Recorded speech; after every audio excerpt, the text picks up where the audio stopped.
De me dire que j'allais partir, tout quitter, mes enfants si petits. La seule chose à laquelle je pensais, c'était que mon petit dernier se rappellerait peut-être plus de moi. Et ça, par contre, c'est dur à encaisser. Tu vas vraiment faire vivre ça à tes enfants? Le mal que tu as eu de perdre ton père, tu veux que tes enfants vivent la même chose? Tu veux pas donner la chance à tes enfants de te garder? Valène est maman de 3 enfants.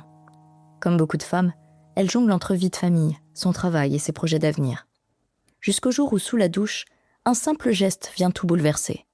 Une grosseur, une sensation inhabituelle. Et cette intuition qui s'impose immédiatement. Quelques semaines plus tard, le diagnostic tombe. Un cancer du sein triple positif. À partir de cet instant, sa vie bascule. Dans cet épisode, Valène nous raconte son parcours à travers la maladie. Elle revient sur l'annonce du cancer, les traitements, les changements imposés à son corps, mais aussi sur les émotions qui ont accompagné chaque étape de ce chemin. Elle nous parle de ses peurs, de ses questionnements, du soutien de ses proches et de tout ce qui lui a permis d'avancer un jour après l'autre. Je suis Stéphanie Jarry, productrice et animatrice du podcast. Vous écoutez État d'âme, le podcast au cœur de votre santé, pour toutes les femmes dont le corps et l'esprit ont été bouleversés. Excellente écoute.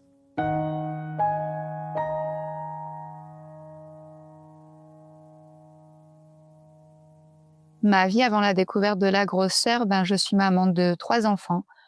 Mon fils à l'époque a 16 ans, ma moyenne a 6 ans et mon petit dernier a 2 ans. Je suis assistante maternelle après avoir fait une reconversion. J'étais aide-soignante en unité protégée Alzheimer. J'ai choisi le métier d'assistante maternelle parce que c'est à peu près le même métier, sauf que c'est beaucoup plus joyeux. J'aime beaucoup ce métier, je fais beaucoup d'heures, je suis extrêmement fatiguée, mais j'ai l'ambition de devenir propriétaire, donc avec les garanties des banques, on est toujours obligé de travailler plus pour avoir plus d'argent, pour réaliser ses rêves. Donc je vais jusqu'à 60 heures par semaine. C'est énorme, je suis fatiguée, mais je lâche pas malgré tout. Je veux absolument réaliser ce rêve. Quand je sens la boule, pour la première fois, je suis en vacances à Saint-Lary en famille et après une session de ski, je me fais mal au genou.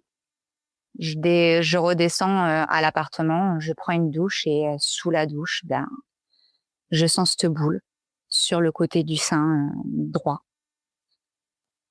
C'est pas une toute petite boule, c'est quand même une boule au palpé, sans m'y connaître vraiment. Je sens quand même l'équivalent d'un berlon, très dur. De suite, je panique un peu, j'appelle mon mari pour constater. Il y avait ma cousine dans l'appartement, je l'appelle également. Tous les deux ressentaient également la boule, je suis pas folle, j'ai bien ressenti ce que j'ai senti. Et au fond de moi, je suis persuadée que c'est un cancer. On a vécu beaucoup de cancers autour de nous, de différents types. Mais je sais que c'est ça. Je sais que c'est ça parce que ces dernières années, tous les ans, une personne tombe malade d'un cancer dans ma belle famille. L'année d'après, elle décède. Et l'année suivante de ce décès, une autre personne tombe malade. Et ça fait déjà 3 personnes que l'on perd. Et du moment où je sens cette boule, ma première impression, je me dis, ça y est, c'est mon tour. Quand je suis rentrée de vacances, j'ai pris de suite rendez-vous à mon médecin traitant. J'ai eu rendez-vous dès le lundi. Je suis rentrée le vendredi et le lundi, j'étais chez le médecin. Après ma journée de travail. Et quand il m'a auscultée, de suite, j'ai compris que c'était pas rien. Il m'a de suite orientée vers un spécialiste gynécologue. Sa secrétaire, elle m'a rappelé même pas 1 heure après pour me donner rendez-vous le jeudi. Et arrivé le jeudi, j'ai été voir ce spécialiste. Il m'a auscultée. Il a appelé de suite un collègue à lui en imagerie pour me faire passer une mammo. Et là, de suite, je savais que que c'était un cancer. J'ai jamais eu de doute d'un cancer. Je sais pas pourquoi, comme si je le savais au fond de moi. Du coup, je descends voir le spécialiste en imagerie. Il me fait ma mammographie. Il me refait en plus de la mammographie une échographie pour bien vérifier ce qu'il voit. Et il me propose de là de faire une biopsie et qu'il était mieux pour moi de la faire. À sa façon de parler, à sa façon de faire, je savais. Je savais le résultat d'emblée, mais je ne l'avais pas encore. Je n'avais pas eu encore le mot du résultat. Et c'est là où après tout change. Parce que malgré tout, même si au fond de moi je savais que c'était un cancer, on garde toujours une petite espoir. Après les examens, je repars chez moi et il faut que j'attende encore une semaine avant d'avoir les résultats de la biopsie. Une semaine à se poser 1000 questions, à savoir qu'est-ce qu'on va faire, à attendre. Ça a l'air interminable. Puis la semaine d'après, je retourne à l'hôpital et on me fait patienter dans une petite salle, toute petite, sans fenêtre, une table, 2 chaises, un tout petit carré. Et on attend là 10 minutes avant que le médecin arrive. Pareil, sur ces 10 minutes, le temps, il paraît tellement, tellement long. Et puis le médecin, il arrive. Il s'assoit même pas, il reste debout devant nous. Et puis il m'annonce que j'ai un cancer, que c'est un carcinome infiltrant de grade 3. Et là, en fait, mon cerveau se brouille. J'entends plus rien. Je suis ailleurs. J'ai juste ce grade 3 qui reste dans ma tête.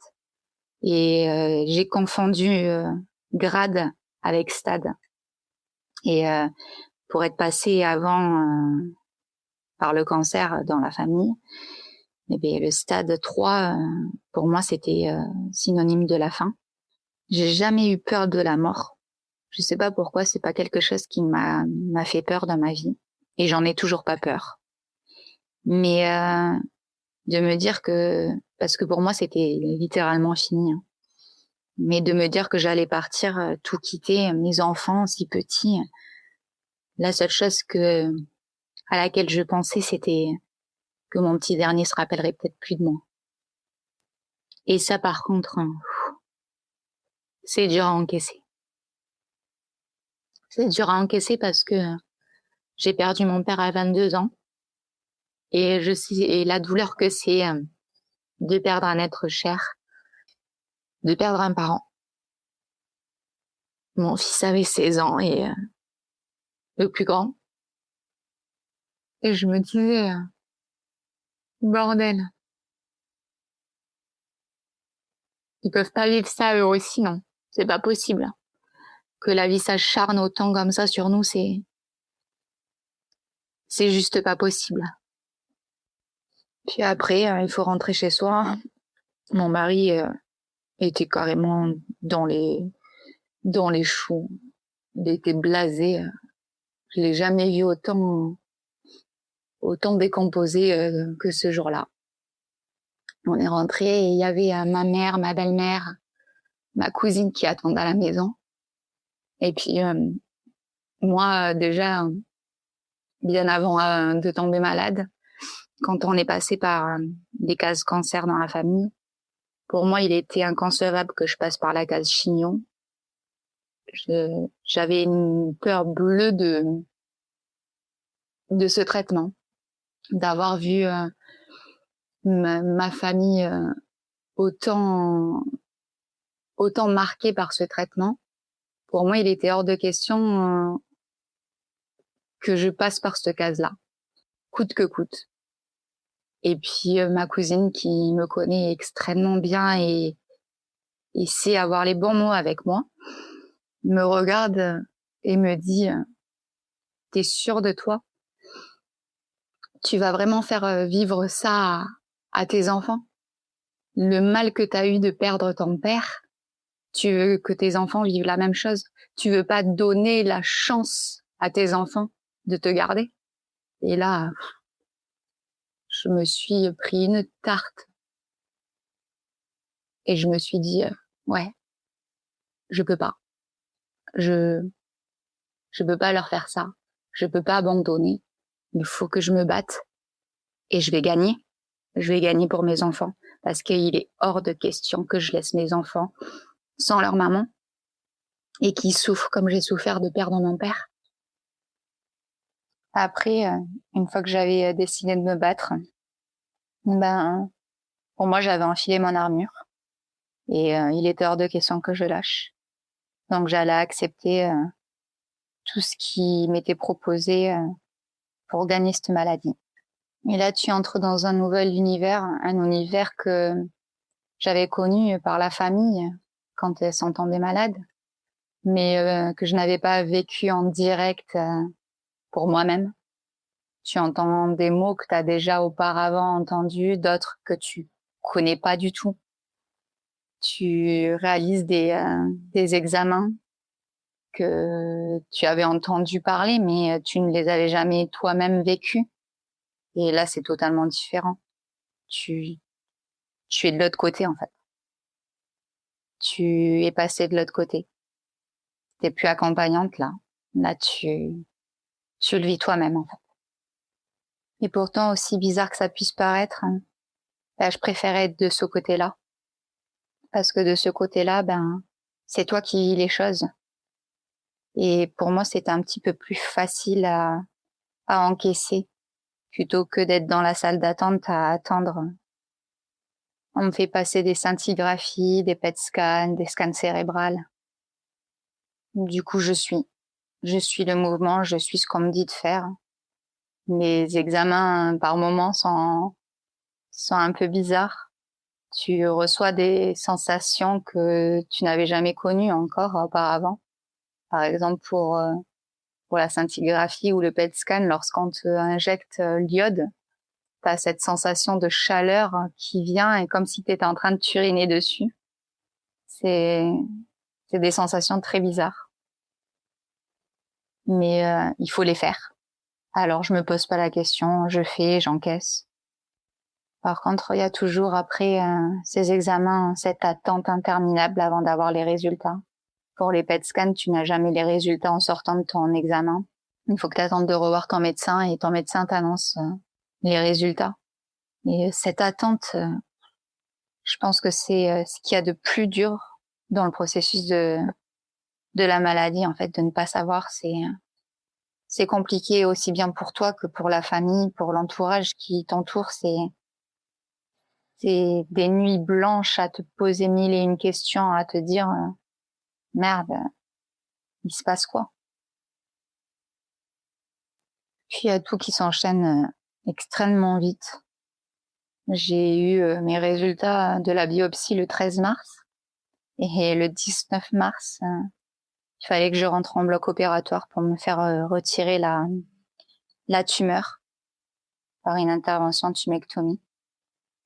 Et je devais revoir normalement mon chirurgien qu'un mois après. Au final, quelques jours après, la secrétaire m'appelle et me dit que mon chirurgien veut me revoir. Donc là, de suite, je sais que c'est pas une très bonne nouvelle. Pour qu'il veuille me revoir aussi vite, j'étais persuadée qu'il avait dû certainement trouver quelque chose de plus important. Et effectivement, du coup, je le revois même 10 jours après l'opération. Et il m'annonce que mon cancer a plein de micro-foyers tout autour de ma tumeur. Et il m'avait retiré 3 ganglions sentinelles sous le bras. Et sur les 3, un était touché. Donc il y a une atteinte ganglionnaire. Et là je me dis que ça va pas être si facile que je le pensais. Je me dis atteinte ganglionnaire, ça veut dire que je peux en avoir partout dans le corps. Et je suis terrorisée à me dire que ça a déjà métastasé partout. J'ai en pleine nuit des flashbacks où je me réveille, où je fais des cauchemars, que j'en ai partout. J'ai de super bons médecins et ils m'avaient déjà préparé et anticipé à ce que je fasse la chimio. Et là, bien évidemment, ils m'annoncent que la chimio va être avancée et qu'il va falloir que je la commence plus tôt que prévu. Du coup, très vite, on me cale le rendez-vous pour poser la chambre implantable qui servira pour la chimiothérapie, accueillir la chimio.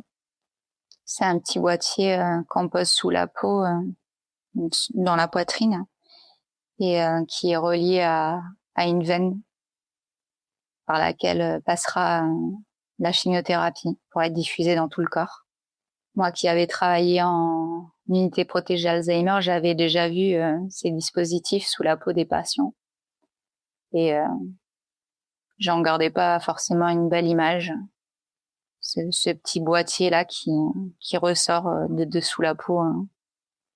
C'était pas quelque chose qui me plaisait, mais j'étais obligée de passer par là, donc je me pose pas de questions et pareil, j'y vais.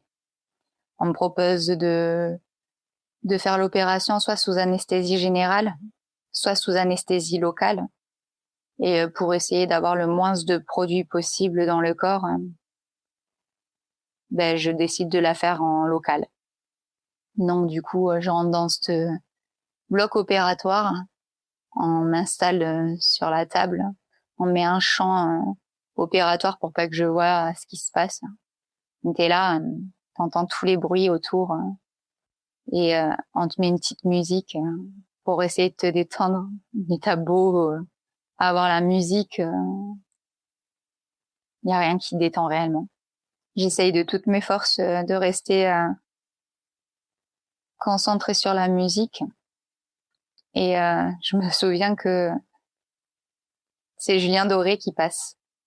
Et c'est la chanson Coco Caline que mes enfants adorent écouter en boucle. Et d'ailleurs, je dois partir le voir en spectacle avec ma fille. Et je me dis que il était là au bon moment. Ça me donne un peu de force et en fait, j'essaye de toutes mes forces de penser qu'à ça, mes enfants qui chantent dans la voiture, Julien Doré, et de me dire que dans quelques mois, je serai sur pied pour partir le voir en spectacle. Je sens que dans ma gorge, ça pousse, ça tire, ça me fait une gêne, comme si j'avais avalé quelque chose de travers. La chirurgienne, très sympa, me rassure comme elle peut, sans savoir d'ailleurs que ça sera cette même chirurgienne que j'aurai après plus tard pour ma seconde opération. Puis ça se termine et au final, j'ai tenu, j'étais contente d'y être arrivée, et je ne m'imaginais pas par contre qu'une opération locale, même si je pense qu'il y a des choses beaucoup plus compliquées en opération locale, mais quand même c'est pas rien d'être réveillé sur une table d'opération, entendre les bruits et essayer de garder son calme. Ça n'a pas été facile. Du coup, ensuite vient le moment de la chimiothérapie. Donc, malgré toute l'appréhension que j'avais de réaliser cette chimiothérapie, j'y vais pour la première séance. J'essaye de me mettre dans ma bulle, j'essaye de pas trop penser à ce qu'ils font, et je regarde autour de moi, il y a beaucoup de personnes beaucoup plus âgées. Je pense que ce jour-là même, je suis la plus jeune. Donc, je me demande un peu pourquoi je suis là, aussi jeune en face de moi. Je sens même les personnes me regarder avec un petit regard désolé. Ouais, je pense que même eux, ils devaient se dire aussi jeune, qu'est-ce qu'elle fout là? Et pourtant, il n'y a pas d'âge. Ouais, il n'y a vraiment pas d'âge. Donc, je rentre dans cette salle de soins. On te prend la tension, on prend ton poids. Et puis, on te place une première poche d'anti-vomitif. Et puis tu repars en salle d'attente, le temps de voir ton oncologue. Tu vois, ton oncologue, il te pose des questions, si ça va, etc. Enfin, il prend un peu les constances, il regarde un peu tes prises de sang. Et puis, c'est lui qui valide ensuite l'administration de la chimiothérapie. Ensuite, on te fait patienter dans une autre salle d'attente avec des fauteuils. Il y a une petite musique, une petite radio qui tourne. Tu as des bouquins, des magazines. Tu as un petit comptoir avec des compotes, des petites madeleines, de quoi boire si tu as soif. Enfin, ils essayent un minimum de faire tout ce qu'ils peuvent pour que tu sois bien. Et puis tu t'assois là, il y a personne qui parle. Tout le monde se regarde. C'est le grand silence. Et tout le monde est là. On sait tous pourquoi tout le monde est là. Et on attend l'arrivée de nos traitements. Et des fois, c'est plus ou moins long. Tu sais de toute façon que tu en as pour l'après-midi complet. Donc ensuite, les poches de traitement arrivent et on te les administre. La chambre implantable, t'as le cathéter qui sort et par ce cathéter-là, on place les poches de chimiothérapie. Et j'ai été surprise la première poche qui arrive de chimio. Le produit était rouge grenadine et ça m'a surprise. Et puis quelques minutes après, je me lève, je vais aux toilettes pour faire pipi. Et effectivement, je commence déjà à faire pipi orange. Donc je suis un petit peu surprise et je vois l'infirmière et je lui dis, et elle me dit de pas m'inquiéter et que c'est tout à fait normal. Elle me dit ouais que c'est tout à fait normal, mais au fond de moi, je me dis la couleur de l'urine associée aux produits qu'on m'administre, je suis pas sûre que mes reins aiment beaucoup ça. Mais bon, il y a pas le choix, donc on le fait. Tout le long du passage de la poche, j'essaye de faire des visualisations que le produit passe dans mon corps et me soigne. Ça permet de me calmer, ça permet de me déstresser et de rester sur l'optique qu'il le faut et que c'est nécessaire à faire. Moi qui ne voulais absolument pas de cette chimio et qui en avait une peur bleue et qui avait de trop mauvais souvenirs avec mon entourage, c'était ma façon à moi de me dire non, c'est fait pour te soigner. C'est fait pour te soigner. Il est nécessaire de faire cette chimiothérapie. Tu n'as pas le choix. Le fait de rester ensuite à l'hôpital toute l'après-midi, tu rentres, t'es un peu lessivé, t'es fatigué, mais ça va encore. Et je rentre un peu barbouillée, mais pas plus que ça. Et je mange pas beaucoup le soir parce que j'ai pas très faim, je suis plus fatiguée, j'ai vraiment envie de dormir, j'ai cette grosse fatigue. Mais sur le coup, je me dis pas que ça vient de la chimio, je me dis que c'est le fait d'être restée toute la journée à l'hôpital, en fait. Et vers 21h, je commence à ne pas être bien. Je pense même que même 20h, je commence à pas être très bien, donc du coup, je m'excuse auprès de mon mari et je lui dis que je vais partir me coucher. On avait déjà anticipé le fait qu'il y avait la possibilité que j'ai des nausées et des vomissements. On y était déjà passé, donc on savait. Donc ma mère et ma belle-mère prennent chacun des enfants, les deux petits, pour justement éviter qu'ils me voient dans un état pas très joli. Et en fait, c'est ce qu'on fera tout le long de la chimio, à chaque chimiothérapie. Le jour de la chimiothérapie, les enfants partiront du coup chez ma mère et ma belle-mère pour 2-3 jours, le temps que j'aille mieux. Donc du coup, je suis dans ma chambre et très fatiguée et j'ai pas faim, donc du coup, je mange pas ce soir-là.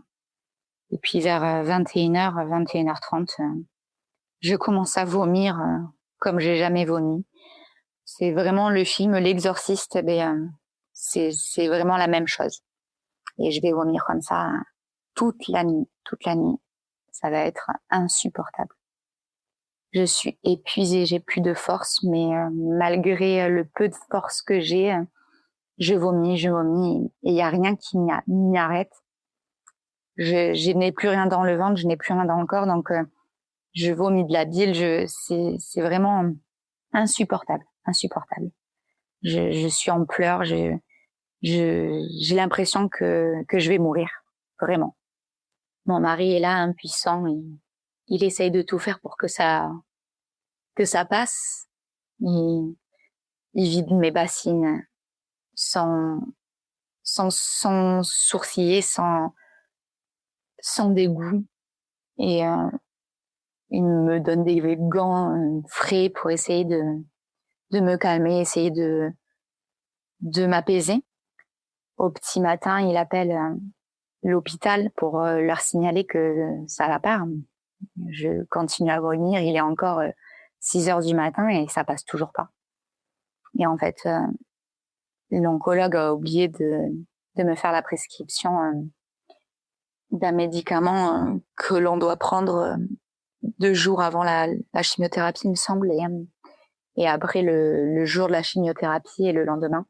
Enfin, c'est une prise sur 3 jours et qui empêche justement ces vomissements. Donc mon mari prend vite la voiture, va chercher cette prescription et file à la pharmacie récupérer le médicament. Et il arrive, il me donne ce médicament. Je n'ai plus du tout la notion du temps et les nausées vers midi s'arrêtent. Je passe une semaine dans le coltard à faire que dormir, mal partout, comme si j'étais en gros état grippal, mais plus de vomissements. Donc déjà c'est une bonne chose. Par contre, des nausées, la moindre odeur dérange, même le parfum, je peux pas supporter. Ça me donne des nausées. Ça me rappelle les nausées de début de grossesse, mais en x10. Mais pas de vomissement, donc vu ce que j'avais passé la première nuit, je pense que c'était largement supportable. Du coup, ça va être comme ça à chaque chimio pendant une semaine. Ça va être les mêmes effets secondaires infernales, sans les gros vomissements que j'ai eu sur cette toute première séance de chimio, parce qu'après, du coup, j'ai les médicaments pour atténuer les nausées. Donc, je vais avoir quelques vomissements sur les chimios suivantes, mais rien de pire que cette première cure de chimio où je n'avais pas ces médicaments-là. Donc, je vais enchaîner comme ça mes 4 cures de EC100 toutes les 3 semaines. Et puis ensuite, je vais passer sur 12 séances de Taxol toutes les semaines. Donc, j'arrive sur août 2025 et je suis à 1 mois de la fin de mes séances de Taxol. Et pareil, je arrive à l'hôpital pour une de mes séances de Taxol. Et jusqu'à présent, mes séances de Taxol, ça se passait super bien. J'avais pas spécialement d'effets secondaires. Le Taxol, j'ai été un peu fatiguée le lendemain, mais plus de nausées, plus tout ça. Au bout de 24 heures, tout était rentré dans l'ordre. Je reprenais ma vie correctement. Et sur une de ces séances de Taxol, 1 mois avant la fin, j'arrive à l'hôpital. Je commence à être pas bien, à avoir un petit peu nausée, mal au ventre. Et j'avais rien pris. J'étais très bien 5 minutes avant. Et c'est juste arrivé devant cet ascenseur de l'hôpital. Je monte et je me sens pas bien. Donc j'avertis une infirmière pour m'allonger m'allonge dans un petit box et là je leur demande un haricot pour vomir. Et je me mets déjà à vomir. Il me passe une poche anti-nauséeux du coup. Et puis après, une réflexologue est là, donc elle me prend en séance et elle me fait une séance de relaxation. Et bingo, ça marche. Mon oncologue m'avertit ensuite que c'est des nausées d'anticipation et que c'est des choses qui arrivent sur certains patients. Un simple souvenir, un endroit, une odeur, peu importe, qui nous rappelle ce qu'on a enduré en chimio, peut survenir même des années après et nous reprovoquer ces effets secondaires de chimio que l'on a déjà subi. Notre corps s'en rappelle et en fait il reproduit sans même avoir eu le produit en lui. Et il m'explique que certaines personnes, une simple odeur, image ou peu importe, même des années après, ça leur arrive. Moi, c'est la seule et unique fois où ça m'est arrivé. Là, les quelques jours après, c'est pareil, j'avais des petites nausées, mais et comme je venais de faire quand même ma séance de chimio, je pense que c'était lié à ça. Ça n'est plus jamais arrivé. Entre la première séance de chimio et la deuxième séance de chimio, j'ai pris la décision de couper mes cheveux à quelques millimètres, de tout me raser. J'avais les cheveux au milieu du dos et pour moi, ça me laissait la sensation d'avoir encore un minimum de contrôle sur ce qui se passait. Donc du coup, j'ai décidé de faire une soirée avec toutes les femmes de ma famille et de mon entourage proche, mes meilleures amies, ma cousine, mes cousines et ma mère, ma belle-mère, ma tante. Je voulais en fait qu'on soit toutes entre femmes et je voulais pas que ça soit un moment triste. Donc on a fait venir une photographe et on a fait un apéro dînatoire. C'était l'anniversaire des saisons de mon fils. Et mon fils était là également, le seul homme. Et ma cousine est une ancienne coiffeuse, donc c'est elle qui m'a rasé les cheveux. Bien sûr, j'ai eu quelques larmes forcément, mais sinon dans la grande majorité de toute la soirée, on a rigolé. On a essayé toutes les perruques. J'avais déjà acheté quelques perruques sur internet. J'en avais pris plusieurs, des blondes, des brunes, des rousses, longues, courtes. Et en fait, tout le long de la soirée, on a rigolé, on a tout essayé les perruques. Et ça a été un moment chaleureux où j'ai senti leur amour, j'ai senti qu'elles étaient là pour moi. Mais tout à la fois, on a passé un bon moment en rigolade pour dédramatiser la chose. La photographe nous a fait de magnifiques photos pour immortaliser quand même le moment et partager après, par la suite, cette étape importante. Une fois que tout le monde est parti, je me suis retrouvée quelques minutes seule chez moi avant que mon mari arrive avec les enfants, car il était sorti lui de son côté, avec les enfants pour nous laisser ce moment entre femmes. Et ouais, là, je me suis effondrée.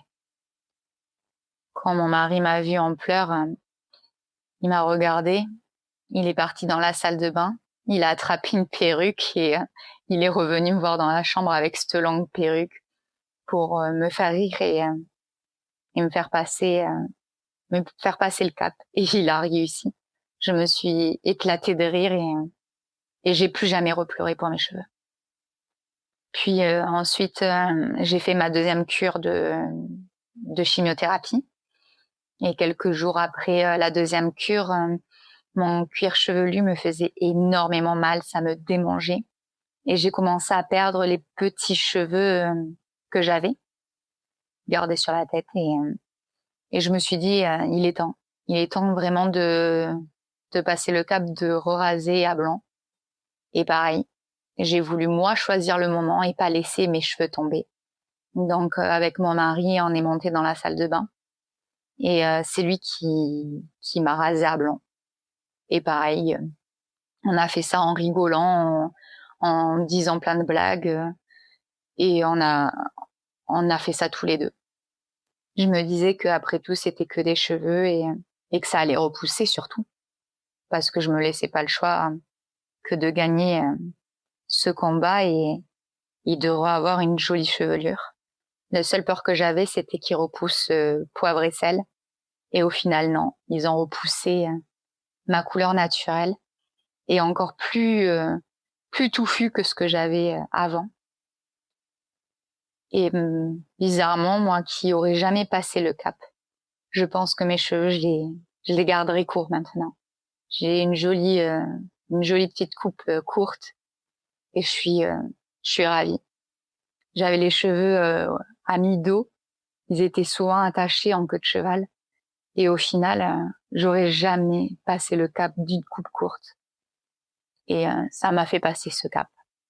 Et je les laisserai plus repousser probablement très long.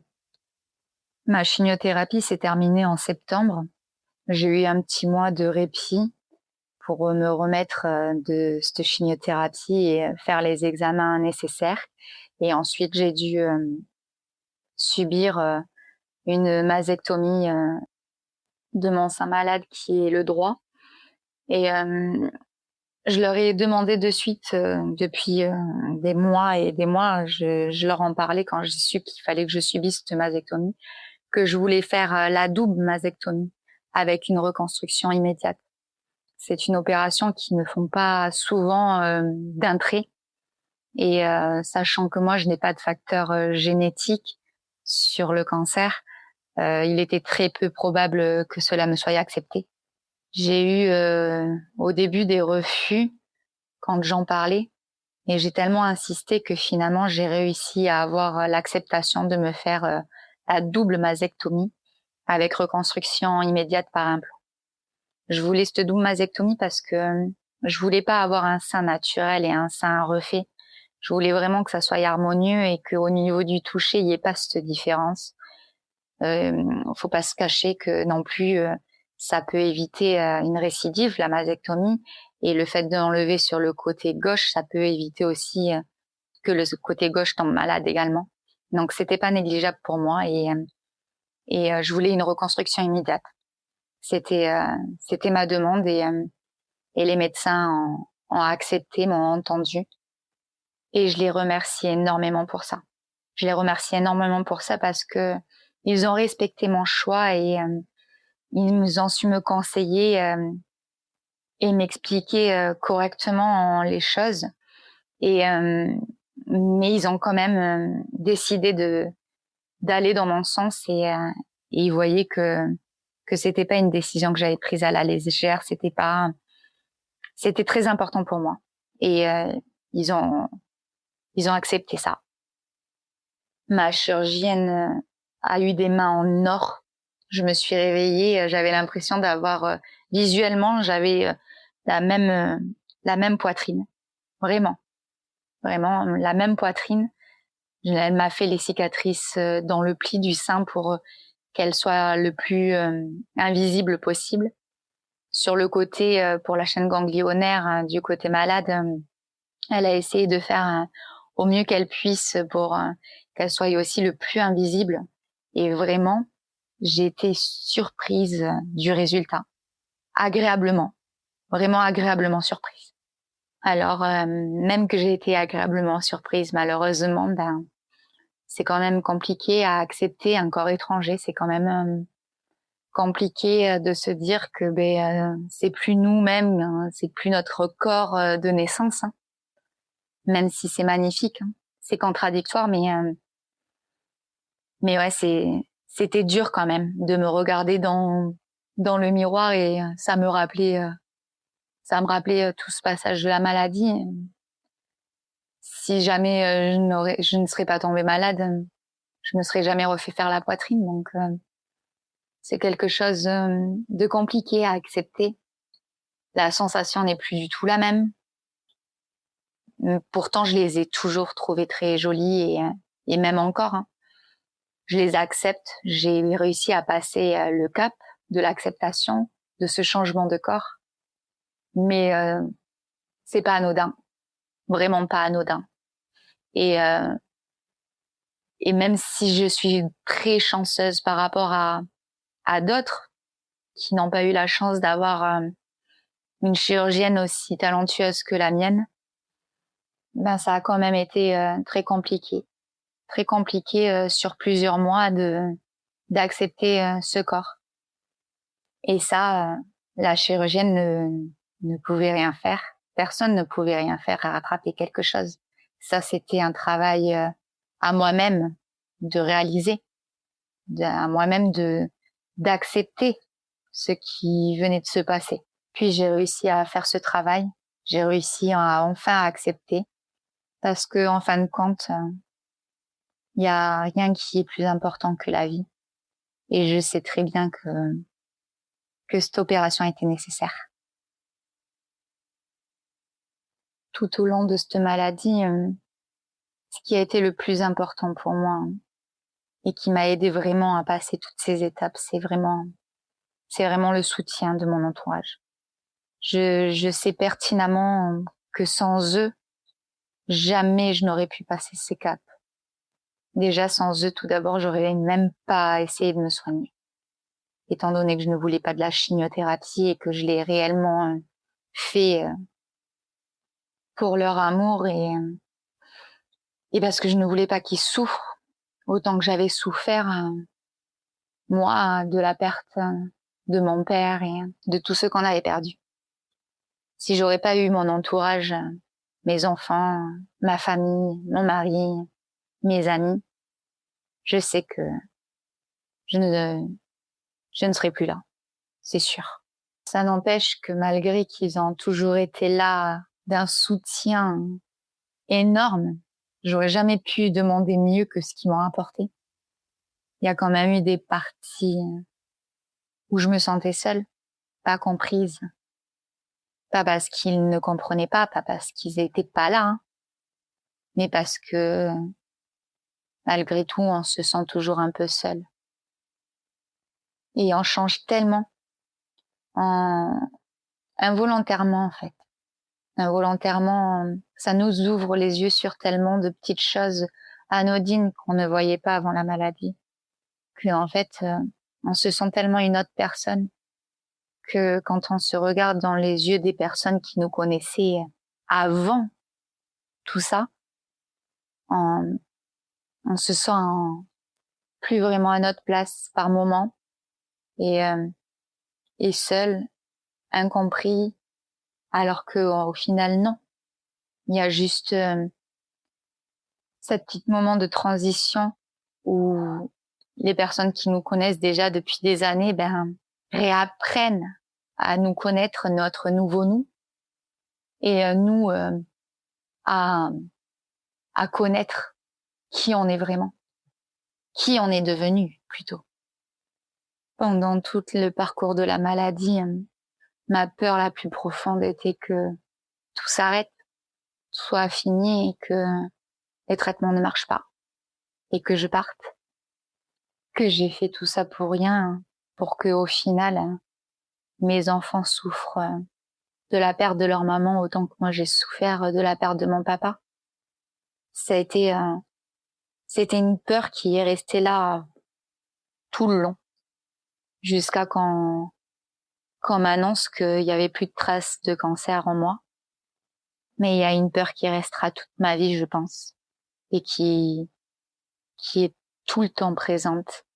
On essaye de vivre en ne prêtant pas attention, mais on a toujours au fond de nous cette petite peur de la récidive, peur que le cancer revienne.